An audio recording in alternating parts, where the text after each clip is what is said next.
What is up, Netrunners? Welcome back to another episode of PeachHack. My name is Ben from North Georgia Netrunners, and we are here at the Ravens Nest Store Championships in Marietta, Georgia on January 4th, 2015.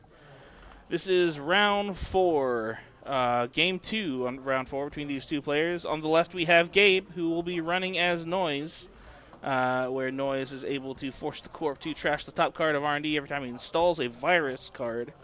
And he will be running against Michael on the right, who is playing as NBN Making News, a classic core identity where he gets 2 recurring credits every turn that he can use on traces. Always nice to see the classic Making News. NBN's more popular brother, Near Earth Hub, seems to be what we see a lot these days, but I'm always a fan of the classic Making News. The tracing, the tagging, all the goodness. Watch out for Scorched Earth. Latest legal sets up to here is through the Source, all the way through the Lunar Cycle. And we've got that mandatory draw coming out for Michael. Dropping a sweeps week, gaining 4 credits. Too bad he's not playing against Andromeda. But it's basically a hedge fund, so that's fine. Takes another credit. Ices up R&D, leaving HQ open. Let's hope... hoping that that Gabe doesn't have a count siphon. I think that's a pretty safe bet, but it's not unheard of. And there's no wanton destruction to be afraid of now yet either. Order and Chaos isn't out yet, but it will be soon. At least in the universe where these people are playing. Dropping a daily cast, getting that drip econ going. Looks like he doesn't have a lot that he wants to install yet. Maybe having a tough time getting the perfect draws, but you know, got to build up that econ engine, and we got a wild side, so he'll be drawing things up pretty quick. If you're losing that click, drawing 2 cards, not a bad idea. And Michael is in the money. Wow. Hedge fund restructure, bumping up to 19 credits on turn 2. Already trading some of those out for the 5 tokens. Well, and finishing off with a draw. He's got the money. Still keeping HQ open, though. I'm pretty sure he has a breaking news in hand. Which he, I guess, is not afraid of. He's not afraid of Gabe stealing that. Daring him to run. It's certainly possible that he would be perfectly comfortable with that breaking news being scored. Playing Making News, one of your staples is mid-season replacements. Does he do a trace to give them a billion tags? Instead of running Gabe, though, just decides to take some money, make some money with Sure Gamble. Marked accounts coming out for Michael. Now, when I first saw marked accounts, I was like, man, why would I spend all that time just to get some drip economy, spending a click every 3 turns? But it's pretty expensive to trash, so that alone makes it pretty safe. If everyone wants to pay $5 to trash that, that is fine with me. Cyber Fever coming out for Gabe. We'll let him install viruses cheap. Presumably he will be installing viruses. That seems to be a popular thing for Noise players to do, is use their identity's ability. And Aesop's Pawn Shop. So we got the econ rolling, installing stuff, and then using Pawn Shop to sell it afterwards. Treating viruses as simply mail cards, and installing them with Cyberfeeder, making it even cheaper. But we got to see the viruses. They're somewhere, I'm sure.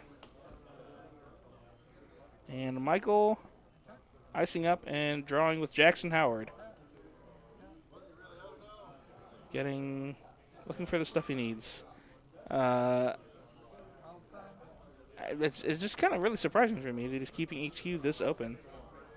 I think he does have ice. He's just not icing it up. There's a data sucker. We got ourselves a virus. Installed for free with Cyberfader. In the Gin, we can tutor for more viruses and keep our memory open until we get some sort of console of some sort. Lots of Jackson digging coming out for Michael. What is he looking for? What is he digging for? Either he's super agenda flooded or just became super agenda flooded. I just wonder what pieces he is looking for that he's so worried about getting so quickly. Maybe it's just ice that he's looking for. Maybe he's just not getting any ice at all. He's got a bunch of mid-season replacements. I think he kept one in hand. I think right now he's choosing what to put in the archives. Yeah, everything else. But I think he did keep one mid-season replacements. There were two that went in archives. So watch out for those agenda steals. Gabe eating the remainders of the daily cast for an extra credit other than what daily cast would have given him. Using Aesop's pawn shop. We got an imp. Now, imp is something that I would use to trash a daily or marked accounts because it doesn't cost any money. You just lose it. Imp also useful for trashing things like ice and operations. It's really a great card. A lot of people I see using imp these days in the land of asset econ that NBN likes to live in. Indeed, he does trash it with the imp. But what now?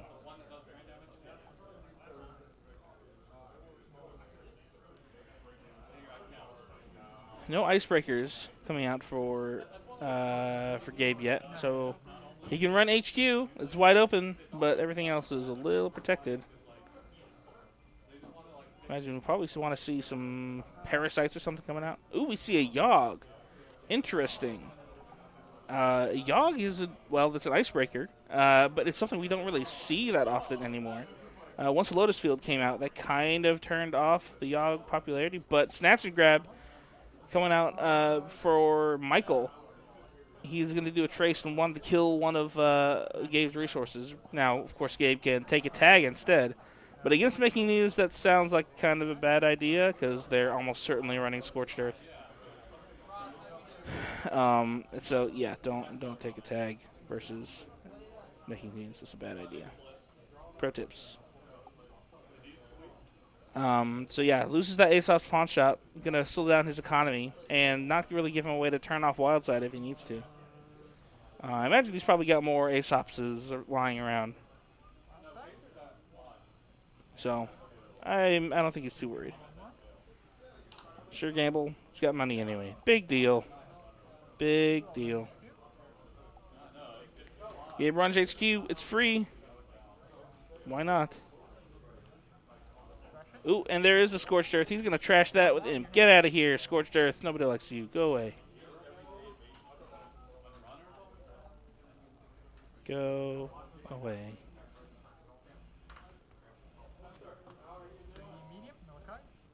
Okay, we got a medium drop from Gabe. Probably was going to want to pressure R&D some. Michael, he almost revealed what that ice was. I think he was just checking what it was. It is a troll, which means it's pretty porous if Gabe runs early.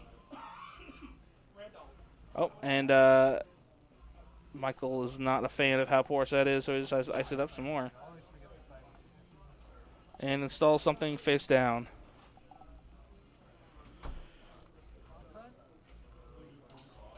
No agenda is coming out for either player yet. Got a Grimoire. Okay, nice cash. Installing that with the Cyber Feeder gives them a cool 4 credits. It's like having extra Sure Gambles.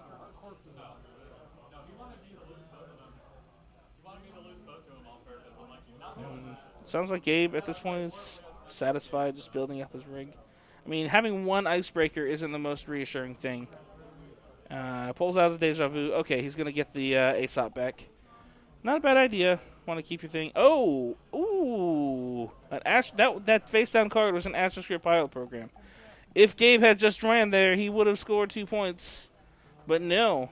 The boldness, the fortitude of Michael. Slap that down naked. Score it out next turn. What now? That's the mind games for you. I'm sure Gabe thought it was something like a pad campaign or something innocuous.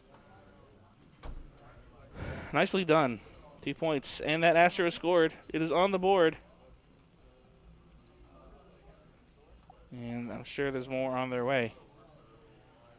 Gabe running HQ sees nothing interesting. Just another hedge fund. More money for Michael. Big deal.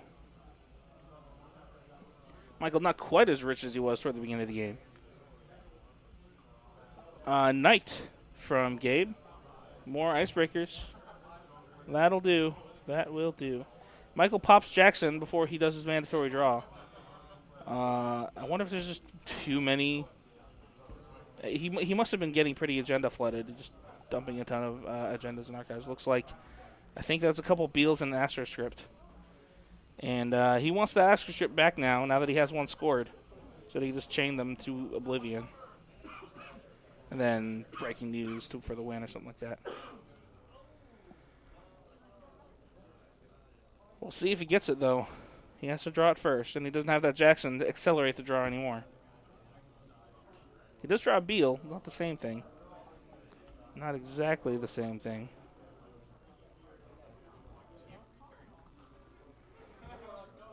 I couldn't tell what that was that he installed in the server, but no matter.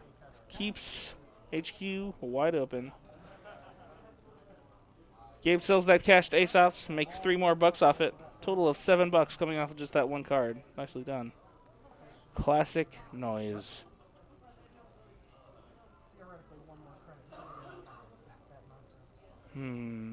So what do you do here as noise?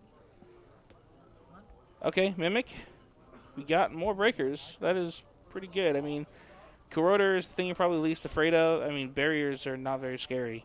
Almost just like Wall of Thorns, but who plays Wall of Thorns? Well, Gabe plays Wall of Thorns. He runs Archives, runs into a toll booth. He has 2 data suckers, so he's going to be able to get through that with Yogg. Though it is still relatively expensive compared with other stuff. So, I mean, he doesn't even have to use the Cyber Feeder to break, so just 3. Ooh, an NAPD, 2 NAPDs, and a Beal in Archives. Gabe only has 4 points, so he can only take one of those NAPDs. He can go back in there with 4 credits and get the other one later. But he is at $0, and as we knew from beforehand, Michael has a mid-seasons in hand. He's probably been waiting for this very moment. I mean, it's kind of funny, that moment when you're playing against Making News, and you're like, yeah, I stole agenda. Oh, no. Knowing that you are going to get tagged up the wazoo next turn. Probably. I mean, it's Making News. They have the mid-seasons. That's just how it works. Gabe runs HQ, see if he can make it find one. Runs into a Jackson that he can't trash instead. And do we have the mid-seasons? Yes, we do indeed. Mid-season replacements. And Michael uses his 2 recurring trace credits to boost that trace up to trace 8. And Gabe takes 8 tags. He has no money. He can't do anything about it. No link. Gabe has 8 tags. So at this point, either he just plays and hopes to outpace the Corp, hoping to avoid those Scorched Earths, or I don't know. He's probably not going to take the time to clear the tags. So this is going to be too much of a tempo hit, giving Michael Reclamation Order. Uh-oh. Uh-oh. Pulling 2 Scorched Earths in the hand. Gabe is tagged, super tagged, and that is the moment where the butt cheeks involuntarily clench. Well, okay, so Gabe is going to die next turn. He's going to be flatlined. He decides to sell the wild side so that he has 4 clicks on this turn. What will he do? Does he have a Plascrete?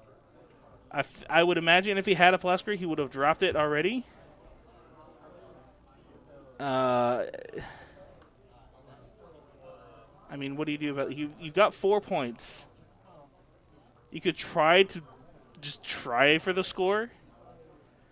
I mean, what do you do about this? He's gonna run R&D. It's a pop-up window is first, and I believe this is a troll after it. And he doesn't have to pay for the pop-up because he's got Yogg, so it's free. There's the troll. Now, Michael does not have any recurring credits for this turn because he did use it from the midseason replacements before. So it's just, and the other important thing to note here is that Michael has to be at 5 credits at the beginning of his turn in order to double Scorch, so that he can credit then Scorch. So he was able to gain a credit from the pop-up that put him up to 6, then spend a credit to res the troll. So he's at 5. Gabe sees 1 card. So yeah, it's important that Michael stays at 5 if he wants to pull off the double Scorch. And Gabe runs back, and he looks like he loses the click, fails the trace. So he sees 2 cards this time. Oh, rips a Beal. Okay, well, he's up at 6 points.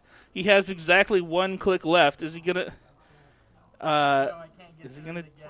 get through this? Yeah, he can't get through R&D again because of Troll. He can't pay to beat the trace, and since he doesn't have a click to lose, he has to end the run if he wants to run there. So he can maybe try running that remote, if maybe that is an agenda. Of course, there could be another troll there that Michael can res for 1 credit because he has the extra credit. 1 click left. I think he got a Hail Mary this in HQ. Indeed. And how many cards does Michael even have in HQ? I think he has 5, and 2 of them are Scorches. Gabe needs to pull some. Oh my gosh! And he rips a Beal out of HQ from downtown, ripping victory out of the jaws of the defeat. It looks like there was another breaking news. So he could have won with either one of those, but holy crap. He was about to die with double Scorch. He had to make something happen, and he pulled it off out of nowhere. Wow, what an ending. What an ending to that game. I mean, talk about the universe being on your side. It sounds like Michael was pretty agenda-flooded that game. And Gabe was saying that he wanted to try to somehow trash that imp so that he could deja vu it back, install it, and maybe imp away one of the Scorches. But he didn't have any way to trash the imp. He didn't have anything to install over it. And plus, I don't know if he would have had time at all anyway.